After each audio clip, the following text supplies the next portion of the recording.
नमस्कार बालमित्रांनो, पुणे जिल्हा परिषद पुणे ऑनलाईन शिक्षण वर्गामध्ये आपले स्वागत आहे।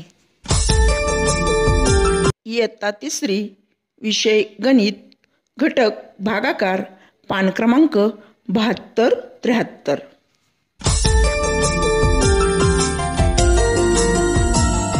या घटकाची अध्ययन निष्पत्ती अशी।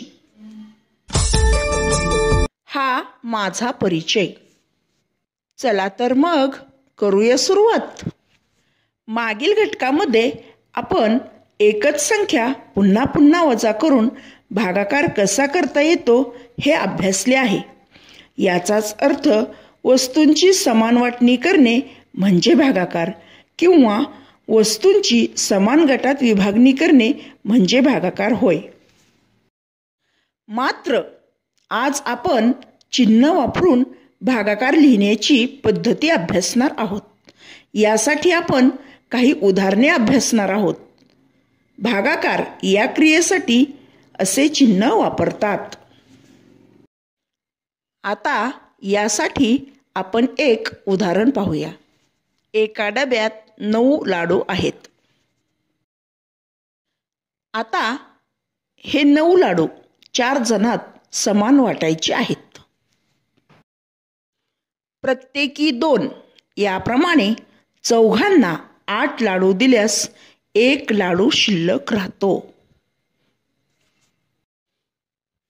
म्हणजेच 9 लाडूंची चौघांमध्ये समान वाटणी होत नाही, 1 लाडू शिल्लक राहतो। जर समजा डब्यात 8च लाडू असते तर समान वाटणी करताना एकही लाडू शिल्लक राहिला नसता। समान वाटणी करताना कधी कधी वस्तू शिल्लक राहतात। या शिल्लक राहिलेल्या वस्तूंची संख्या म्हणजेच बाकी होय। आता दुसरे उदाहरण पाहू। 12 पेन 4 मुलांना समान वाटायचे आहेत, तर प्रत्येकाला किती पेन मिळतील? बरोबर, प्रत्येकाला 3 पेन मिळतील। कारण 4 त्रिक 12। हा भागाकार उभ्या मांडणीत असा लिहितात। 12ला 4ने भागले की बाकी 0 येते। जसे शिल्लक संख्येला बाकी असे म्हणतात, त्याचप्रमाणे ज्या संख्येची वाटणी करायची आहे त्या संख्येला भाज्य असे म्हणतात। या उदाहरणात 12 ही संख्या भाज्य आहे। जेवढे भाग करायचे आहेत त्या संख्येला भाजक असे म्हणतात।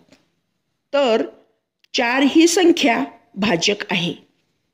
समान वाटणी करून जे भाग होतात त्या संख्येला भागाकार असे म्हणतात।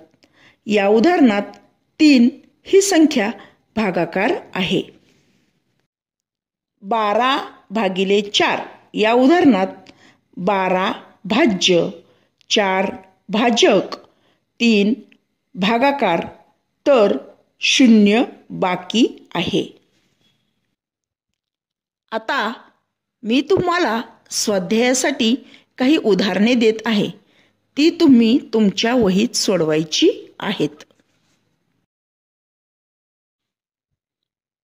मात्र ही उदाहरणे सोडवताना भाज्य, भाजक, भागाकार आणि बाकी ही गणिती नावे त्या संख्यांना द्यायला विसरायचं नाही। धन्यवाद बालमित्रांनो, पुन्हा भेटूया पुढील नवीन घटकासाठी।